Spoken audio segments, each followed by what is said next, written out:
नूनमेतत्परेव माया भवेत्नान्यथा वयं धन्यतमालोके गुरुके तत्र बन्धुः यत्पिबामोस्तत्तो पुण्यं कृष्णकथामृतम्।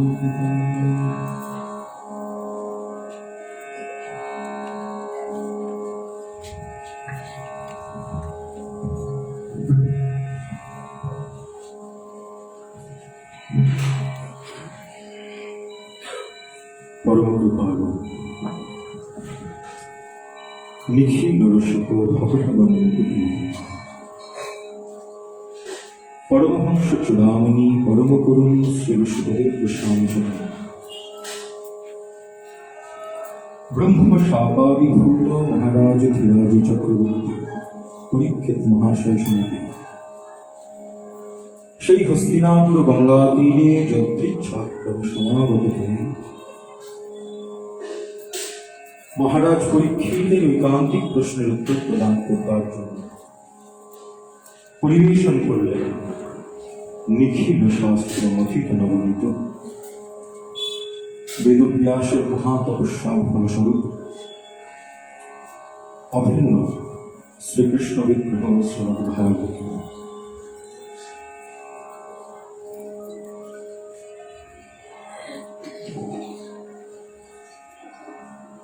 পরীক্ষিত মহারাজ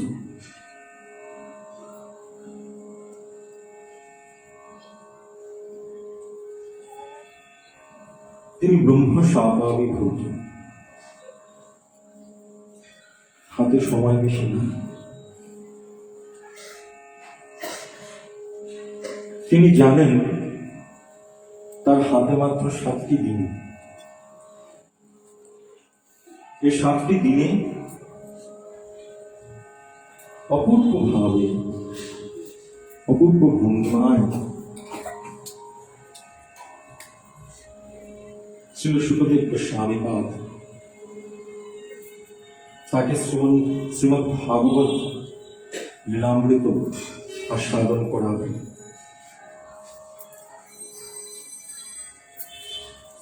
দিন অতিবাহিত হচ্ছে। শ্রী শুকদেব গোস্বামীপাদ একটির পর একটি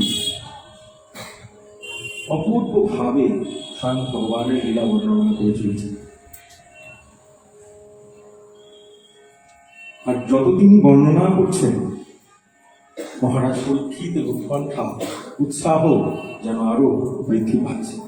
কিন্তু হাতে মাত্র 7টি দিন। উভয় জানেন, কারণ স্বয়ং ভগবান কিন্তু এত স্বল্প সময় জানা সম্ভব নয়। এত স্বল্প সময় স্বয়ং ভগবানের সমগ্র স্বরূপ সম্পর্কে জানা সম্ভব নয়। কিন্তু তাও যেন পরীক্ষিত মহারাজ বারবার শুকদেব গোস্বামী চরণকে একটির পর একটি প্রশ্ন করে আরো গভীরে প্রবেশ করে চলেছে। সময়ের দিকে তাকাচ্ছে, দেখছেন না যে দিনের পর দিন অতিবাহিত হয়ে যাচ্ছে। আমি ব্রহ্ম শাপাবিভূত, আমার মৃত্যু আমার সম্মুখে।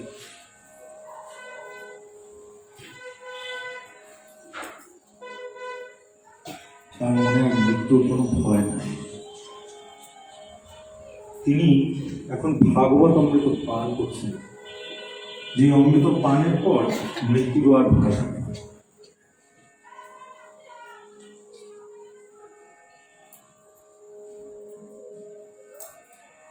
মহারাজ পরীক্ষিত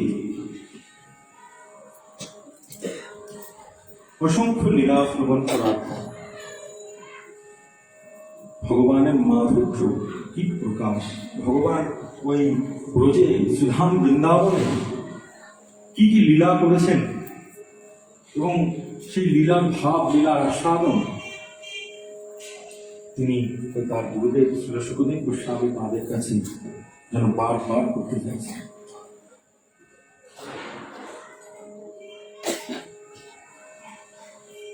শ্রী শুকদেব গোস্বামী পাদ স্বয়ং ভগবানের সেই বাল্যলীলার কথা বলছেন। জানো মহারাজ, ওই ব্রজেন্দ্র নন্দন শ্রীকৃষ্ণ কি অপূর্ব ভাবে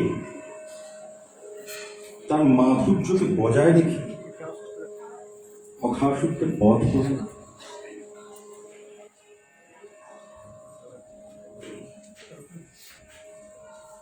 কি অপূর্ব ভাবে সেই লীলা প্রকাশ করলেন এবং তার যে সেই সমস্ত সখাবৃন্দ ভগবানক বৃন্দ তাদেরকে সেই মৃত্যুরূপী অঘাসুরের মুখ থেকে বাঁচিয়ে ফিরিয়ে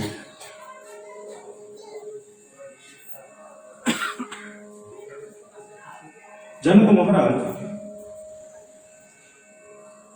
ওই তারা যখন ফিরছেন স্বয়ং ভগবান ৫ম বৎসর বয়সে এই অঘাসুর বধ লীলাটি করেছিলেন।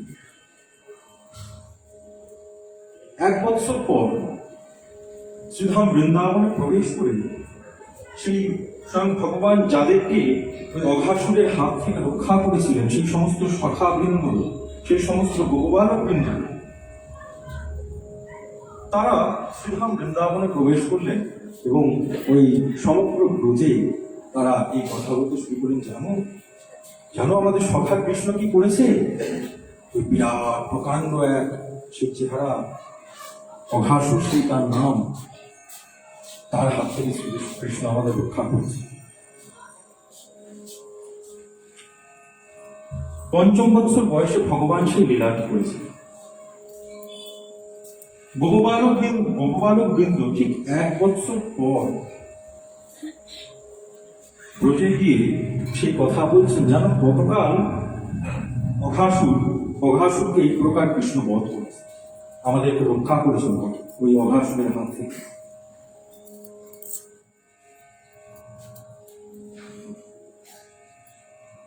কথাটা শুনে একটু অদ্ভুত লাগলো না?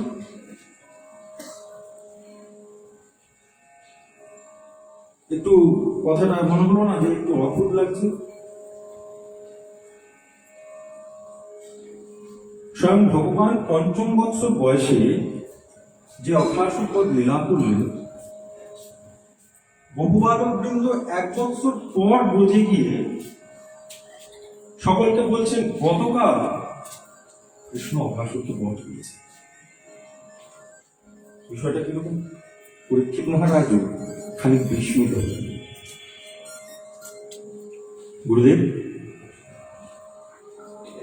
আপনি এত অপূর্ব ভাবে বর্ণনা করছেন, আমার আপনাকে বাধা দেওয়ার শোভা পায় না।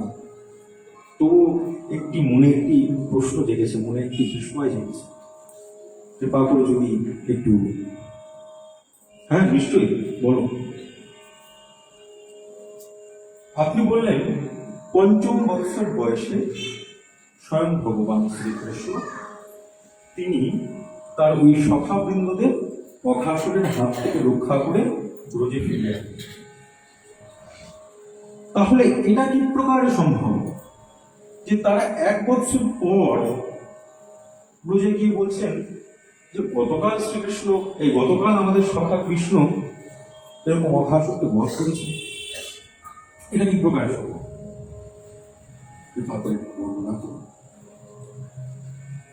আমি জানি আমি অধম, আমি নিকৃষ্ট, আপনি জানিয়েছেন, আমার প্রভুকে আপনি চিনিয়েছেন। এই বিষয়টি কি প্রকারে সম্ভব? নিশ্চয়ই আমার প্রভুর কোনো অলৌকিক লীলা রয়েছে,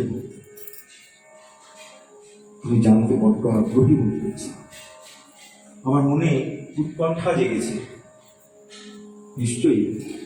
আপনি নিশ্চয়ই বর্ণনা করবেন সেই অলৌকিক লীলার কথা।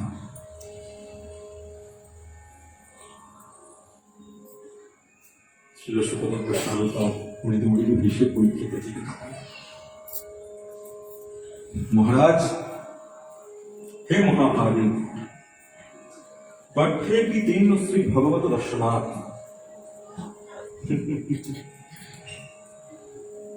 ঠিকই, স্বয়ং ভগবানের কৃপা তুমি পেয়েছ, তাও যে সে কৃপা নয়। এত মুনি ঋষি বৃন্দ হাজার হাজার বছর তপস্যা করে ভগবানের দর্শন পান না। তুমি কি না কি তুমি ওই মাতৃ গর্ভেই ভগবানের দর্শন পেয়েছো, দর্শন লাভ করেছো, সে আমার প্রভুর এক অদ্ভুত কৃপা। এবং দেখো সেই কৃপা কি প্রকার।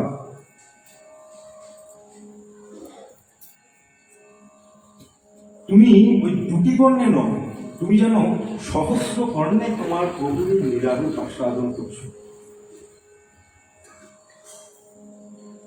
কিরকম না, এই যে তুমি এই জায়গাটা, এই যে তোমার মনে এই প্রশ্ন, বড় ভালো লাগে, খুব খুশি হলাম। সাধু কৃষ্ণং মহাভাগতয়া ভাগবতোত্তম জন্য তোমার শিষ্য শ্রেণন্য বিধান। শোন পরীক্ষিত, নিশ্চয়ই তোমাকে বলবো, তুমি মহাভাগ্যবান, তুমি মহাভাগ্যশালী। তুমি ভগবানের কৃপা তো পেয়েছ, আবার তোমার মনে যে এই বারবার ভগবানের লীলা শ্রবণ করার, লীলা আস্বাদন করার যে তোমার মনে যে তৃষ্ণা জাগ্রত হচ্ছে, তা দেখে আমি নিজেকে স্থির রাখতে পারছি না। আমি নিজেকে স্থির রাখতে পারছি না। অবশ্যই তোমাকে, তুমি যোগ্য, তুমি যোগ্য পাত্র। বিষয়টা কি, তিনি তো শ্রী গুরুদেব। এখন শ্রী গুরুদেবের কার্যই সবসময় নিজের শিষ্যকে একটু পরীক্ষা করে, একটু পরীক্ষা করে নেওয়া, যে আমি যে বলছি বা আমি যে এই লীলামৃত আস্বাদন করাচ্ছি, সে বুঝতে পারছে তো? তার সম্পূর্ণ সম্পূর্ণ তার যে শ্রেষ্ঠ মনোনিবেশ সেটি এর মধ্যে রয়েছে, একটু যেন পরীক্ষা করে। এবং পরীক্ষিত মহারাজ তো কিন্তু ভগবানের কৃপা পান, তিনি পরীক্ষায় ওই বারবার শ্রী সুখদেব গোস্বামী পাদ পরীক্ষা নিচ্ছেন, তিনি বারবার পরীক্ষায় উত্তীর্ণ হচ্ছেন। কিন্তু এই যে পবিত্র লীলামৃত, এই যে পবিত্র আস্বাদন, সব পাত্রে এই অমৃত প্রদান করা যায়, তার জন্য পাত্রটাকে প্রস্তুত করতে হয়। পাত্রে যদি কোনো প্রকার ছিদ্র থাকে, যতই দেওয়া হোক সেই ছিদ্র দিয়ে সব নিতে হবে, লাভ হবে না, বরং যে শ্রবণ করাবে তার অপরাধ। যে যথাযথ যোগ্যতা, যথাযথ সম্মান সে সেই অমৃতে দিতে পারে। এখানেও সেই একই অবস্থা।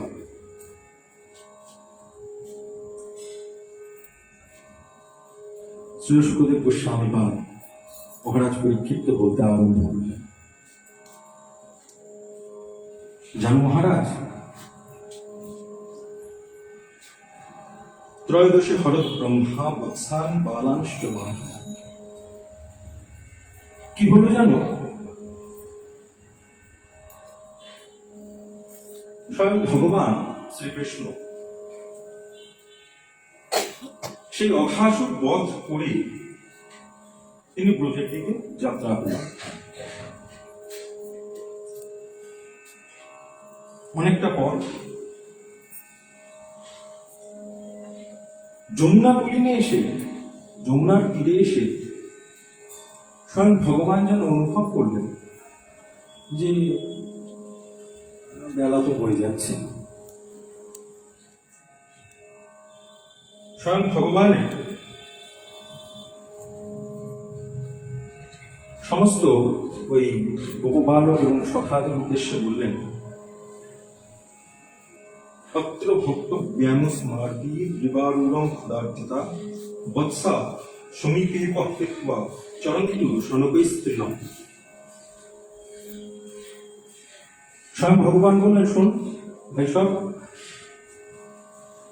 আমরা এক কাজ করি,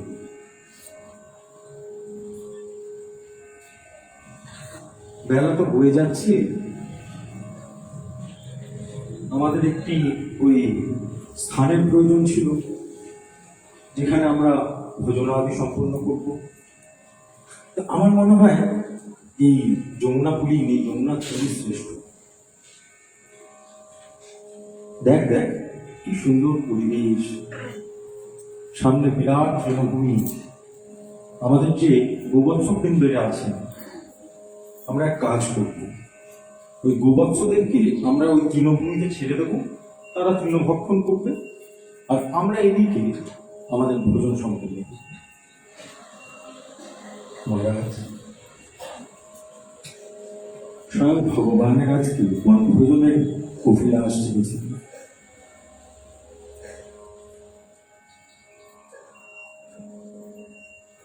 সমস্ত সখারা যেই মাত্র কৃষ্ণ বললেন হ্যাঁ ঠিক আছে, সবাই আর আপত্তি জানালেন। আনন্দ সহকারে ওই ভগবানকে মধ্যে রেখে, মধ্যে উপবিষ্ট করে সকলে ওই গোল গোল করে ভগবানকে আবৃত করে সকলে বসে, সমস্ত সখারা, সমস্ত গোপালকরা এবং গোবৎসরা ওই তৃণভূমিতে তৃণভক্ষণ করছে।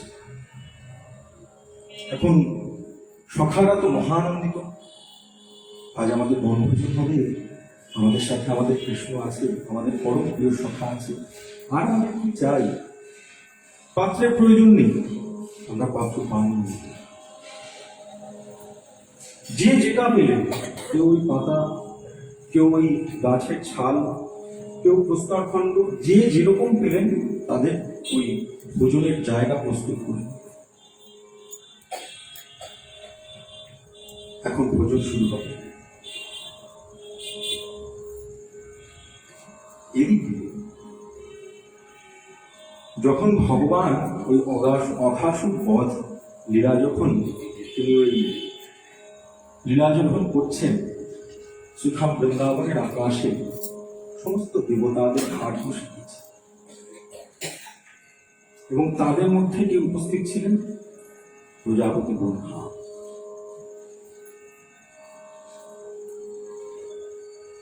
প্রজাপতি ব্রহ্মাও যেন সমস্ত দেবতাদের সাথে ওই স্বয়ং ভগবানের লীলা দর্শন করছেন যে বৃন্দাবনে আমার প্রভুর কি অপূর্ব ভাব। কিন্তু প্রজাপতি ব্রহ্মা তিনি তো ওই বৈকুণ্ঠপতি নারায়ণকে দেখেন, তার ঐশ্বর্য তিনি দর্শন করেছেন এবং তার দরুন তিনি যেন মনে মনে একটু বিস্মিত হলেন।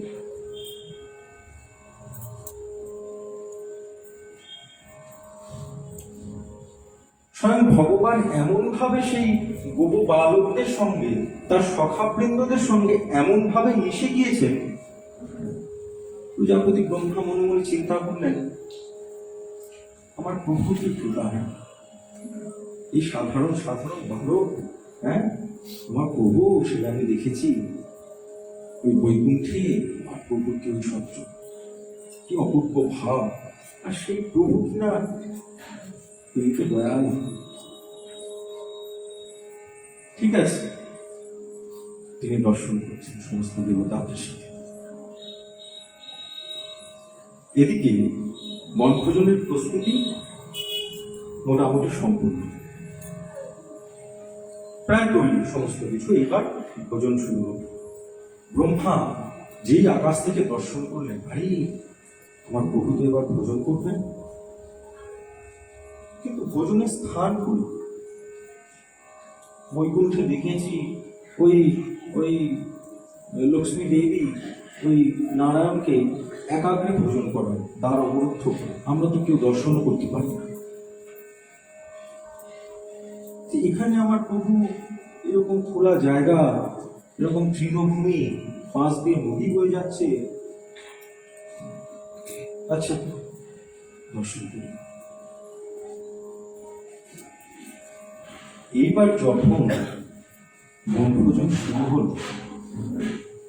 সেই যেন সখা বৃন্দদের মধ্যে, গোপবালক বৃন্দদের মধ্যে এক অপূর্ব ভাব, অপূর্ব ভাব। যে যা এনেছেন, কেউ ফল, কেউ পিঠে, কেউ ননি, কেউ ওই দধিনন্ন, যে যা এনেছে একে অপরকে খাওয়াতে শুরু করল, এবং সব সখাদের মনে, সব গোপালকদের মনে একটি ইচ্ছে, আমি কৃষ্ণের সম্মুখে বসব, আমি কৃষ্ণকে ওই আমার নিজের হাত দিয়ে আমি একটু খাইয়ে দেব, আমার প্রিয় সখা বলে কথা। যে প্রকার ভগবান তাদের প্রেমে নিমজ্জিত হয়ে রয়েছেন, সেই প্রকার গোপালকবৃন্দ যেন ভগবানের প্রেমে অন্ধ, আর কিছু তারা বোঝেন না। আমার সম্মুখে কৃষ্ণ রয়েছে, আমরা আর কিছু জানি না।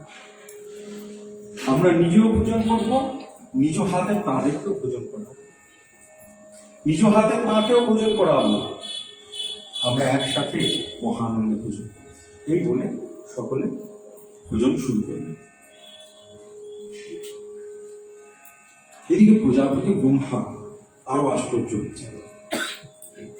বিষয়টা কি? আমরা তো আমার ওই বৈকুণ্ঠপতি নারায়ণের আমরা তো ভোগ দর্শন করতে পারি না, ভোজন দর্শন করতে পারি না। লক্ষ্মী দেবী একাগ্রে আমাদের নারায়ণকে ভোজন করান, আমরা তো কেউ দর্শন করতে পারি না। ও আচ্ছা আচ্ছা, তাহলে মনে হয় এই সমস্ত বালক কিন্তু পেছন করে বসে, আর ভগবান ওই সবার পেছনে ভোজন গ্রহণ করবে। এখন যেই মাত্র এই প্রকার ভোজন আরম্ভ হয়েছে, ঘোরার তো কোনো বিষয় নাই,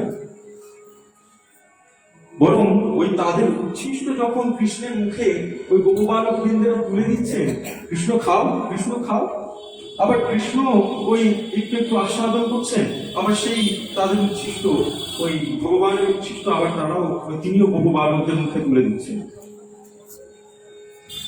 প্রজাপতি ব্রহ্মা আরো বিস্মিত হচ্ছে, আরে স্বয়ং ভগবান তিনি, আচ্ছা এটা আমি মেনে নিলাম, তিনি ভগবান, তিনি তার প্রসাদ সাধারণ মানবদের দিতেই পারেন, তাই বলে এই গোপবালক বৃন্দ, এই সখা বৃন্দেরা তাদের উচ্ছিষ্ট ভগবানকে ভোজন করাচ্ছে, এ কিভাবে আমি মেনে নিলাম, এ কিভাবে সম্ভব?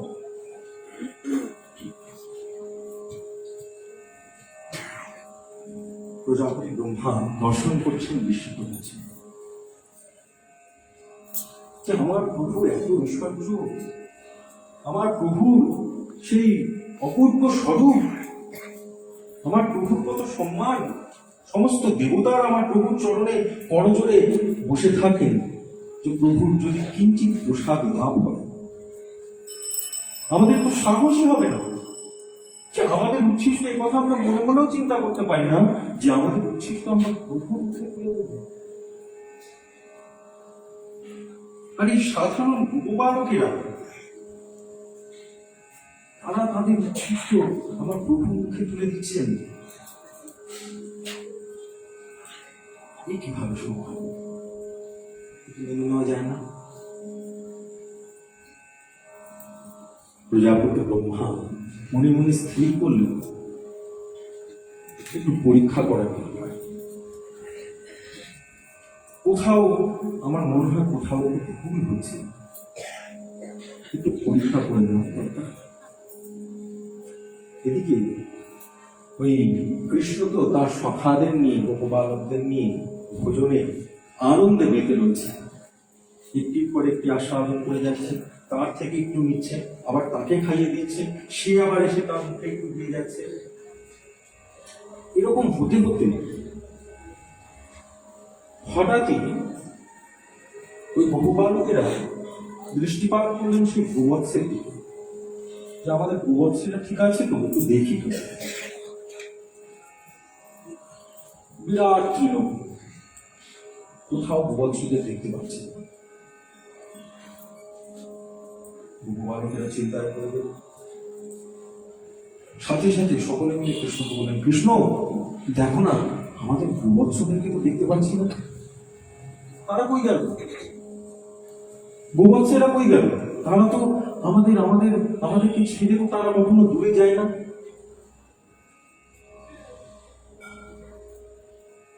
কৃষ্ণ, এবার যদি কোনো অঘটন ঘটে, আমাদের তো ওই বৃন্দাবনে ঢোকার সাথে সাথে আমাদের তিরস্কার করবে, মাতা পিতা তিরস্কার করবে,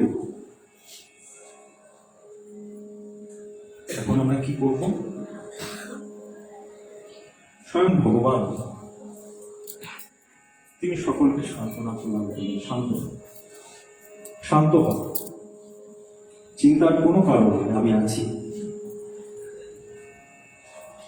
দাঁড়াও, আমি দেখছি। বেলা বয়ে যাচ্ছে, তোমরা তোমাদের এই ভোজন ছিল না, ভোজন পাত্র ত্যাগ করবে, তোমরা ভোজন করতে থাকো, আমি এখনই গিয়ে সেই সমস্ত গোবৎসদেরকে ধরে নিয়ে আসছি। যে মাত্র কৃষ্ণ একবার সান্ত্বনা প্রদান করে দিয়েছেন, গোপবালকদের যেন আর মনে চিন্তা নাই। কিন্তু গোপবালকেরা আবার কৃষ্ণকে ছেড়েও ওই ভোজন করবেন না। গোপবালকেরা বললেন, কৃষ্ণ তুমি যাও, তুমি যাও, আমরা যেমন ভাবে রয়েছি এখন, আমরা তেমন ভাবেই বসে বসে তোমার জন্য অপেক্ষা করব। তুমি যতক্ষণ না ফিরবে আমরা ভোজন করবো না, তুমি ফিরলে পরে তোমার সাথেই আবার একসাথে ভোজন করবো। কৃষ্ণ বললেন, বেশ, তোমরা অপেক্ষা করো, আমি এখন ফিরে আসবো। স্বয়ং ভগবান ওই এক হাতে দধি অন্ন আর এক হাতে নানান ফল ফলাদি তিনি ভোজন করছিলেন। সেইভাবেই তিনি উঠে গোবৎসদেরকে খুঁজতে চলে গেলেন। খুঁজতে খুঁজতে খুঁজতে খুঁজতে সেই বিরাট তৃণভূমি পেরিয়ে জঙ্গলের মধ্যে প্রবেশ করে, গুহার মধ্যে প্রবেশ করে তাদেরকে ডেকে ডেকেও যেন তাদের সাড়া পাচ্ছে। ভগবান মনে মনে চিন্তা করলেন, কিন্তু তিনি তো সর্বস্ব, তিনি তো সমগ্রটা জানেন, কিন্তু তা সত্ত্বেও ওই যে ভগবানের মাধুর্য, ওই যে ভগবানের বাল্যকালের একটি রূপ, সেই কারণে ভগবান বুঝেও যেন কিছু বুঝলেন। মনের মধ্যে চিন্তা করছে, সত্যি তো ওরা তো সকালে তো ঠিকই বললো, গোবৎসদেরকে তো দেখতে পাচ্ছি না। আচ্ছা, মনে হয় তারা অন্যদিকে গিয়েছে, আমি ফিরে যাই। পুনরায় যখন ফিরছেন,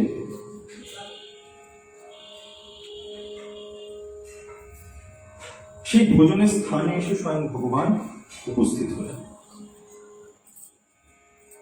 এসে দর্শন করছেন, আরে আমার সখারা সবাই কই? আমার সখাদের কিন্তু দেখতে পাচ্ছি না, গোপবালক বৃন্দদের তো দেখতে পাচ্ছি না, এতজন একসাথে কোথায় গেল?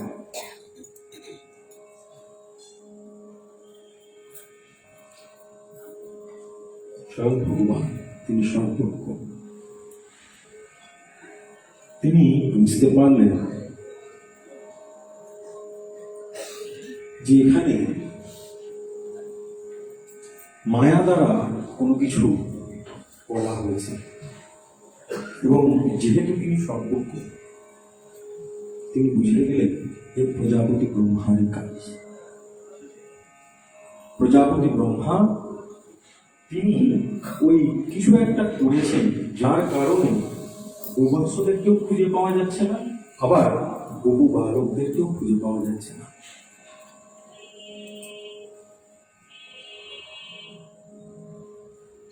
মনে মনে তিনি যেন ব্রহ্মাকে বলছেন, ঠিক আছে ব্রহ্মা,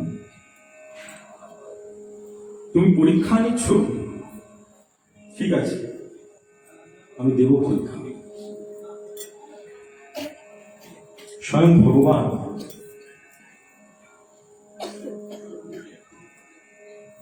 তিনি তো অসীম শক্তির অধিকারী, মায়াও যার কাছে লজ্জা পেয়ে যাবে।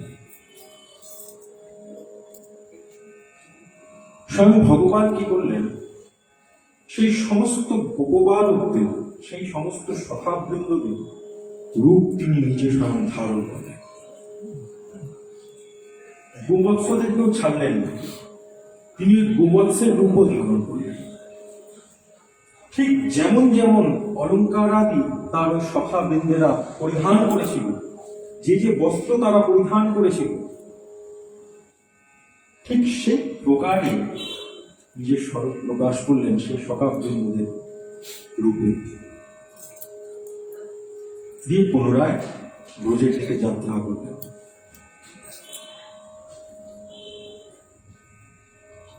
সকলকে নিয়ে যখন ব্রজে প্রবেশ করছেন, ওই দূর থেকে মাতা পিতা যখন ওই তাদের সন্তানদেরকে দেখতে পাচ্ছেন, অন্যান্য সময় এই প্রকার প্রেম তাদের জাগ্রত হয় না। এই প্রকার প্রেম ওই দূর থেকে দেখেই, আরে ওই তো ও ফিরছে, বাড়িতে ফিরছে, গৃহে ফিরছে, ও দৌড়ে গিয়ে নিজের নিজের সন্তানদের জন্য মাতা পিতারা জড়িয়ে ফেলছেন, খুব আদর করছেন, খুব স্নেহ করছেন। অপূর্ব এক ভাব। ওই গোবৎসরা যখন গোয়ালে প্রবেশ করছেন, গাভীরাও যেন ওই লেহন করছেন, তাদেরকে আদর করছেন এবং ওই দুগ্ধ পান করাচ্ছেন। অপূর্ব এক ভাব। স্বয়ং ভগবান নিজে তাদের স্বরূপ ধারণ করেছেন। জনক মহারাজ, এক অপূর্ব ভাব। অন্যান্য দিন যে সমস্ত সখা বৃন্দেরা বাড়িতে ফিরেন, যে গোবৎসেরা বাড়িতে ফিরেন, তারা তাদের নিজের সন্তান, তা সত্ত্বেও তারা এত আদর পান। এসেছিস? আচ্ছা। এইবার যখন প্রবেশ করছে, ওই ব্রজবাসী মাতা পিতাদের মনে যেন এক অপূর্ব ভাব।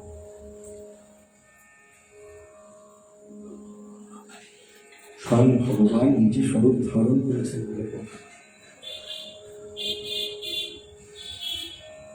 সমস্ত সখাবৃন্দ, গোবৎস বৃন্দ, গোপবালক বৃন্দদের মধ্যে যেন এক অপূর্ব ভাব, যে ভাবের কারণে ওই ব্রজবাসী মাতা পিতারাও ওই যতই আদর করছেন তাদের কম মনে করছে।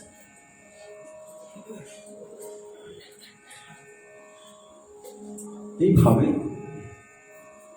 কিছু সময় অতিবাহিত হল মহারাজ। পুনরায় পূর্বে যে প্রকারে লীলা করতেন, সেই প্রকারই এখনো লীলা করে চলছে, কোনো পরিবর্তন নাই। যে প্রকারে ওই গোবৎসদেরকে নিয়ে চারণ করতে যেতেন, যে প্রকারে ওই গোপবালকদেরকে নিয়ে, তার সখাদেরকে নিয়ে ক্রীড়া করতেন, যে প্রকারে ওই সকলে একত্রে বসে ভোজন করতেন, কোনো কিছু পরিবর্তন নেই।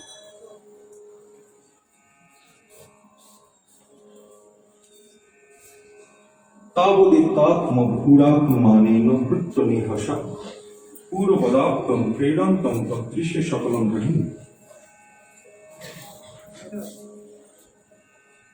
ব্রহ্মা যথা সময়ে ওই পরীক্ষা করেছেন, তো যাই তো কি একবার দেখে আসেনি ওই কৃষ্ণের এখন কি অবস্থা।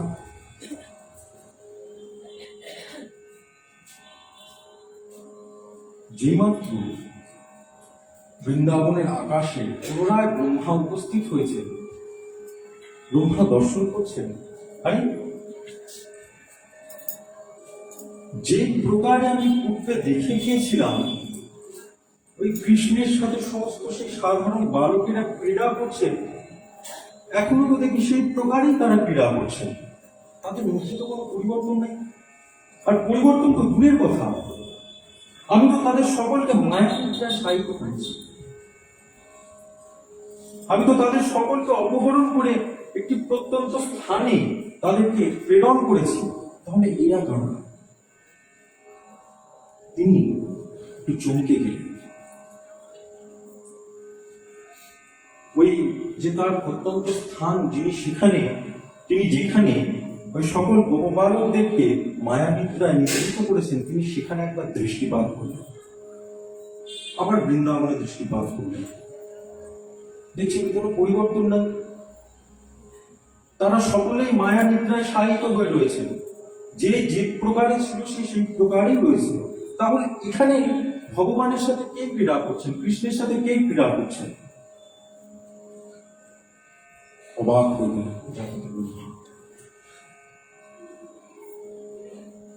মনে মনে বুঝতে পারলেন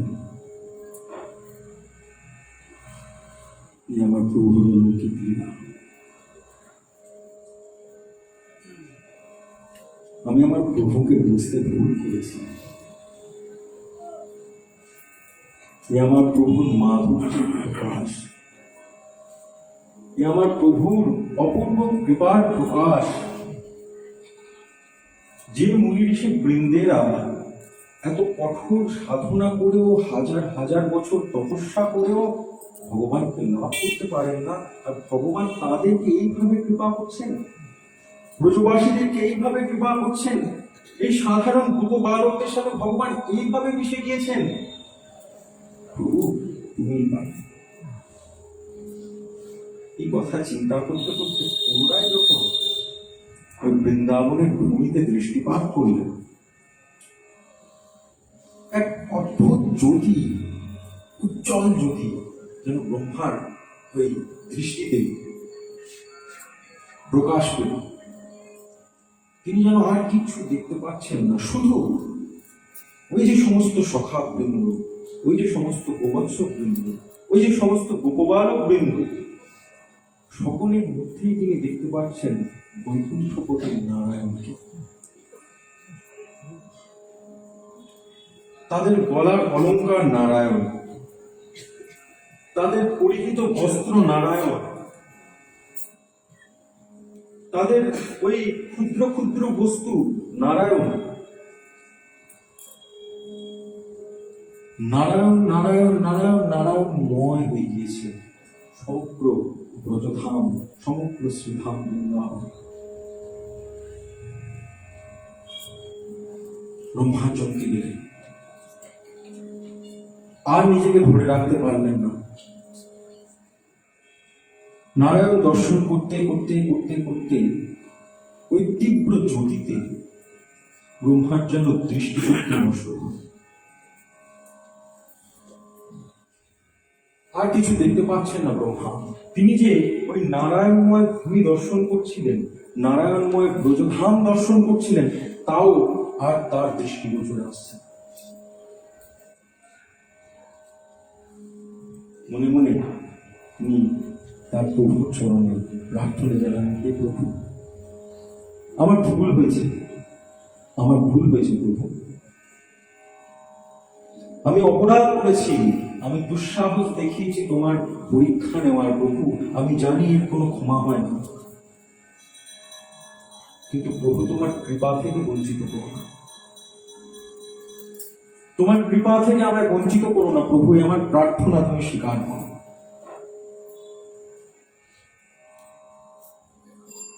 যখন স্বয়ং ভগবান তিনি যখন বুঝতে পারলেন, ব্রহ্মা বুঝতে পেরেছে,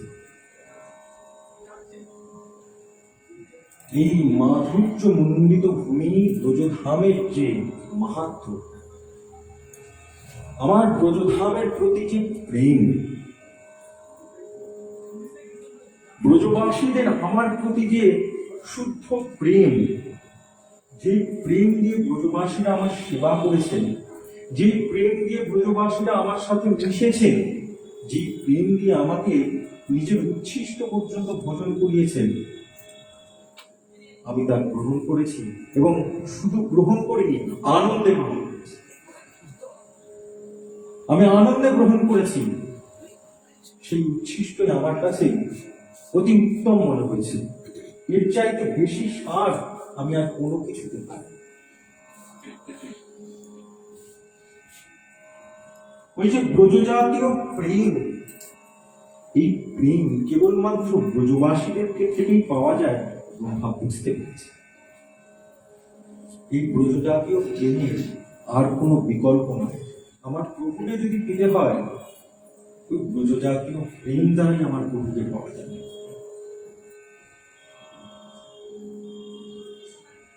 প্রজাপতি ব্রহ্মা প্রার্থনা করছেন, হে প্রভু, আমায় ক্ষমা করো, আমি ভুল করেছি, আমি অপরাধ করেছি, আমাকে তোমার কৃপা থেকে বঞ্চিত করো। আমি বুঝতে পারিনি, আমাকে নির্বোধ মনে করে তুমি ক্ষমা করো।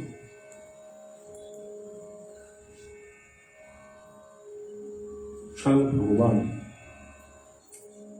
তিনি ব্রহ্মার এই আর্তনাদ শ্রবণ করে ব্রহ্মার দৃষ্টি পুনরায় ফিরিয়ে দিলেন। যেই মাত্র চোখ খুললেন, যেই মাত্র পুনরায় দৃষ্টি ফিরে পেলেন, দর্শন করলেন সেই সমস্ত নারায়ণ স্বয়ং ভগবানের মধ্যে ধীরে ধীরে ধীরে ধীরে প্রবেশ করে ভগবানের মধ্যে বিলীন হয়ে গিয়েছেন।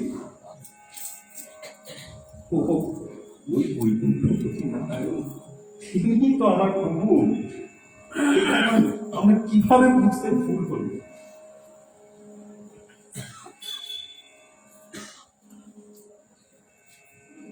প্রজাপতি ব্রহ্মা তিনি আর বিলম্ব করলেন না।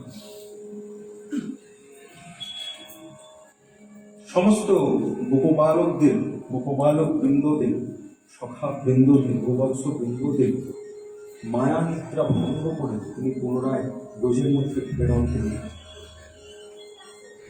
কিন্তু প্রভু আমার যে রেগে রয়েছে,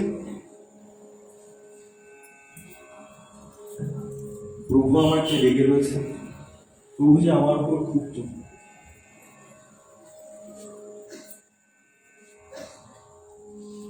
এই প্রকারে আমি কিভাবে থাকবো?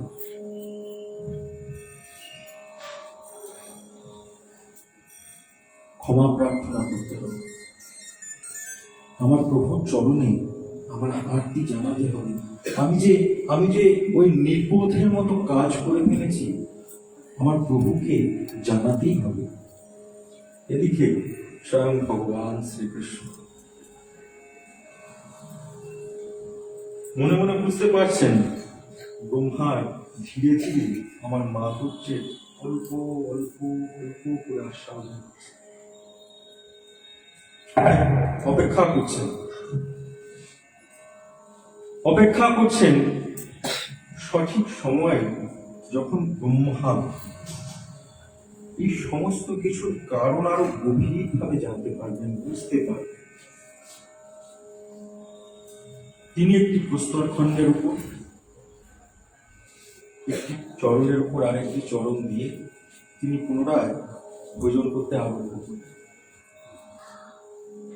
এক হাত দিয়ে দধিনন্ন আস্বাদন করছেন, আরেক হাতে 3 প্রকারের আচার। একটু করে দধিনন্ন আস্বাদন করছেন, একটু করে আচার আস্বাদন করছেন। প্রজাপতি ব্রহ্মা তিনি আর নিজেকে ওই আকাশের মধ্যে আবৃত রাখলেন না। এবার তিনি ব্রজধামে প্রবেশ করলেন। প্রবেশ করা মাত্রই তার প্রভুর সামনে ওই বৈকুণ্ঠপতি নারায়ণ, যিনি স্বয়ং ভগবান শ্রীকৃষ্ণ, তার সামনে করজোড়ে তিনি প্রার্থনা করতে আরম্ভ করলেন। কিন্তু প্রভু আমার তো এত সহজে নিয়ে নেবেন না। ব্রহ্মা যতই আমার প্রভুর চরণে আরতি জানান না কেন, আমার প্রভুর যতক্ষণ না সময় হবে, আমার প্রভুর যতক্ষণ না মনে হবে, ততক্ষণ অব্দি তো তিনি ব্রহ্মার দিকে দৃষ্টিপাত পর্যন্ত করবেন। তিনি মনের আনন্দে ভোজন আস্বাদন। প্রজাপতি ব্রহ্মা করজোড়ে অপেক্ষা করে রয়েছেন কখন আমার প্রভু কিঞ্চিত আমার দিকে দৃষ্টিপাত করবেন। শুধু শ্রদ্ধা মন্ডলী, এত সহজে তো আমার প্রভুর অভিমান ভঙ্গ হবে না। ব্রহ্মার সময় লাগবে, প্রজাপতি ব্রহ্মার কিঞ্চিত সময়ের প্রয়োজন। তাই আমরা সেই সময় প্রজাপতি ব্রহ্মাকে দেব। আগামীকাল আমরা আস্বাদন করব যে প্রজাপতি ব্রহ্মা কি প্রকারে প্রভু প্রার্থনা করবেন। এরপরে লীলা কীর্তন শ্রী নারায়ণ দাস। সুতরাং এখন আমরা নিয়ম রক্ষার্থে হৃদয় গৌতমী কীর্তন এখন শ্রবণম